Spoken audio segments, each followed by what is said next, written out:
CM KCR చేసిన అభివృద్ధి కార్యక్రమాలే తమను గెలిపిస్తాయని ధీమా వ్యక్తం చేశారు కరీంనగర్ బీఆర్ఎస్ అభ్యర్థి గంగుల కమలాకర్. తెలంగాణపై స్పష్టమైన విధానం లేని ప్రతిపక్షాలు ఎప్పటికీ అధికారానికి దూరంగానే ఉంటాయని ఆయన అన్నారు. నాలుగోసారి కరీంనగర్లో గులాబీ జెండా ఎగరవేస్తామంటున్న గంగులతో మా కరీంనగర్ ప్రతినిధి Phaniraj face to face.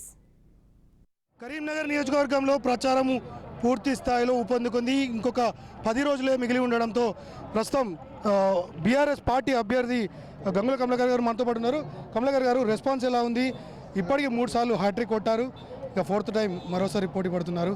Public నుండి స్పందన ఎలా ఉంది? 2009, 2014, 2018 పునరావృతం 2023 ఇంకా కూడా 2023లో ఇంకా ఎక్కువ.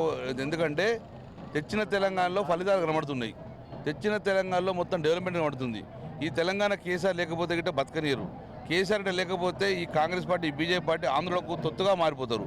ఆంధ్ర తొత్తుగా మారిపోతే తెలంగాణ మళ్ళీ అన్యాయం చేస్తారు. కాబట్టి కేసీఆర్ని బతికించుకోవాలి. కేసీఆర్ లేకపోతే మాత్రం కుక్కలు చింపిన ఇస్తారేదని చెప్పి ప్రజలు భావించారు. కాబట్టి తెచ్చుకున్న తెలంగాణ దొంగ చేతి కొనియరు. తెచ్చుకున్న తెలంగాణ తప్పగా కేసీఆర్ చేతిలో పెడతారు. మంచి మేడతో ఈసారి వెళ్తాము. 2014, 2018 ఏదైతుందో 2023 ఈజీగా పునరావృతం అవుతుంది. కాబట్టి బండి సంజయ్ అనే వ్యక్తి బీజేపీ చేస్తుండు. డెఫినెట్గా ఆయన 3వసారి హ్యాట్రిక్ ఓడిపోవడం జరుగుతుంది. సంక్షేమ పథకాల విషయానికి వస్తే గతంలో పెద్ద ఎత్తున అమలు చేసినటువంటి తెలంగాణ ప్రభుత్వం ఈసారి ఎలా ఉండబోతుంది? అంటే ప్రజల్ని పూర్తి స్థాయిలో మీరు ఏ రకంగా కన్విన్స్ చేస్తారు? రైతు బంధు ఆగలేదు, రుణమాఫీ ఆగలేదు, కళ్యాణ లక్ష్మి ఆగలేదు, ఆసరా పెన్షన్లు ఆగలేదు, అభివృద్ధి ఆగలేదు, ఇంకా అభివృద్ధి కొనసాగింది. కాబట్టి ఇవన్నీ ఇచ్చేది కేసీఆర్ కదా. 2 గంటలు కరెంట్ కేసీఆర్ కదా.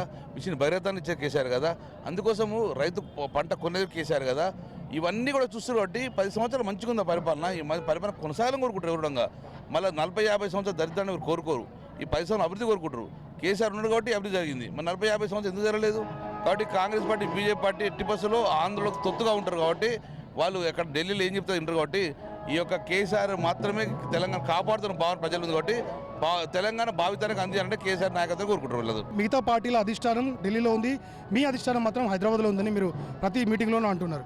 సో పథకాల అమలు విషయంలో మీరు ఈసారి ఎటువంటి సూచనలు ఇవ్వదలుచుకున్నారు? హైదరాబాద్ సంపద పెరిగింది.